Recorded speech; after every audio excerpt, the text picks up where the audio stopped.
allergic ako sa mga politiko ngayon. Consider lang nila ako. So, yung ginawa nila sa akin, personal yun sa akin. So, bilang isang politician, natural na ganun ang gagawin sa iyo. So, wala lang yan sa akin. Pero ang ginawa nila sa bayan, yung corruption at yung abuso nila, hindi yan personal sa akin. So, hindi natin yan palalakasin. As I mentioned, noong episode ng Ibalik at Tapang at Manasakit, nabanggit ko doon na meron akong ni-recruit last year. Does it mean na yun na?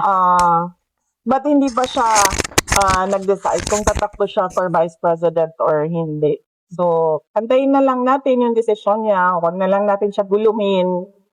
Huwag na natin siya pangalanan kasi baka atakihin siya, sisirain yung pangalan niya. So, pabayaan natin siya mag-desisyon. Grabe, nakaana ko. Ngayon, di na lang ako ang mga abogado sa akong kaugalingon, haron wa na ko'y gasto.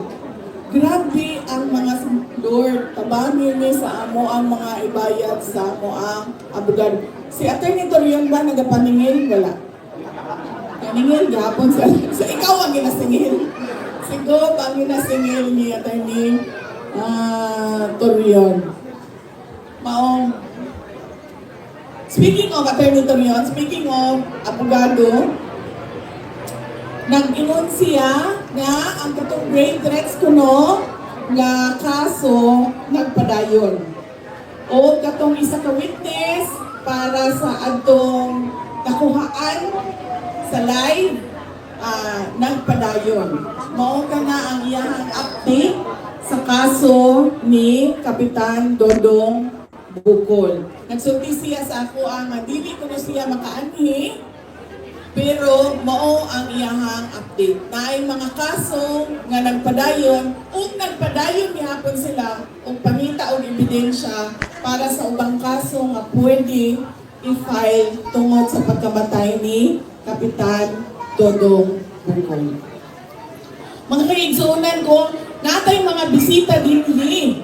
Mao nitong naghulat og 2 ka oras samtang nag-istorya ta atong panahon sa kampanya na diri si Dr. Richard Mata, kauban nato, Davao City, Mr. Philip Salvador,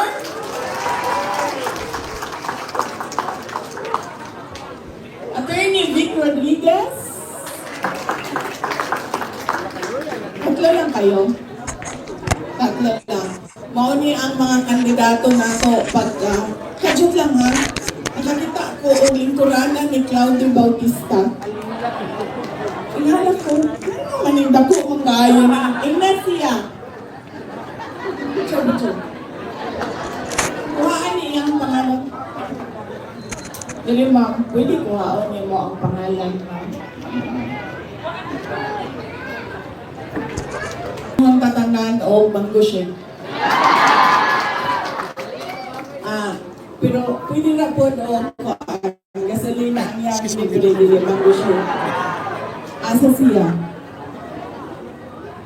Asa si Kong? Asa si Kong?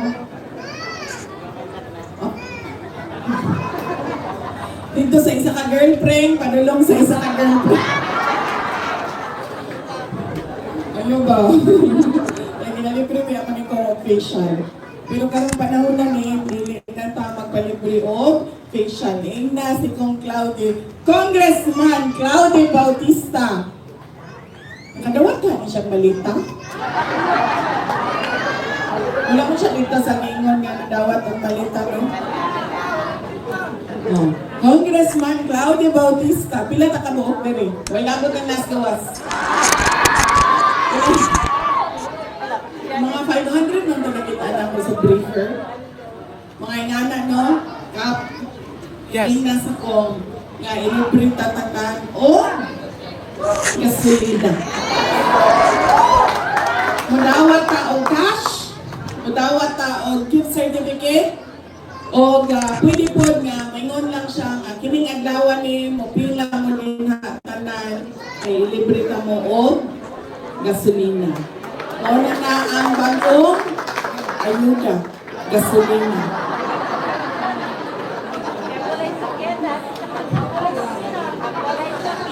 Sorry, hindi naman kita magmugo. Ano ko ito kasi? Kung Claude Bautista. Asan ako sa mga storya?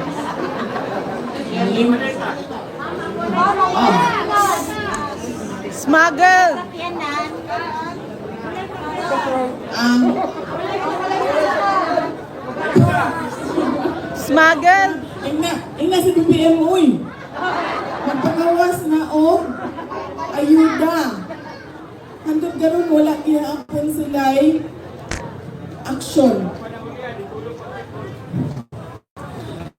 Mao na nga, nanaday ka rito. Dili ta mawala. Bisan mo mga walaan tagpaglaong. Di gihapon na mo undang.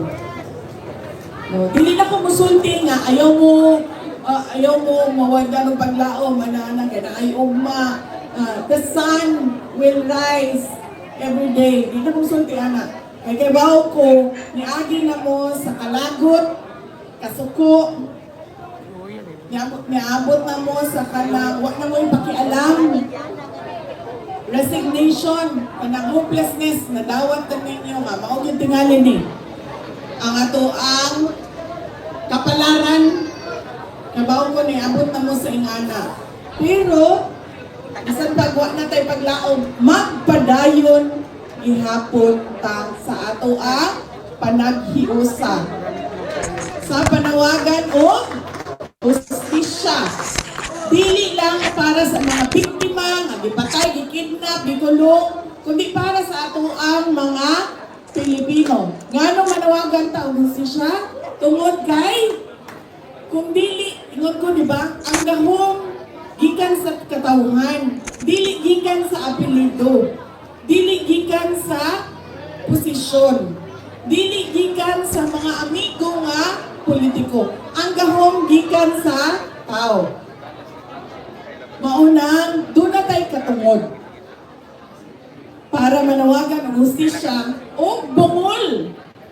Bungol ang administrasyon, magpadayon niya punta sa ato ang trabaho. Mauna ang pwede natong mabuhat isip mga Pilipino nga nagmahal sa ato ang nasod. Mga kaigsuunan ko, nalipay ko og dako nga nakabalik ko dinhi sa inyohang lugar. Bisan pa man o makaguol ang rason kung ano nagtapok tang dinhi tanan, pero nalipay ko nga nagkita-kita na punta usab dinhi sa Davao del Sur.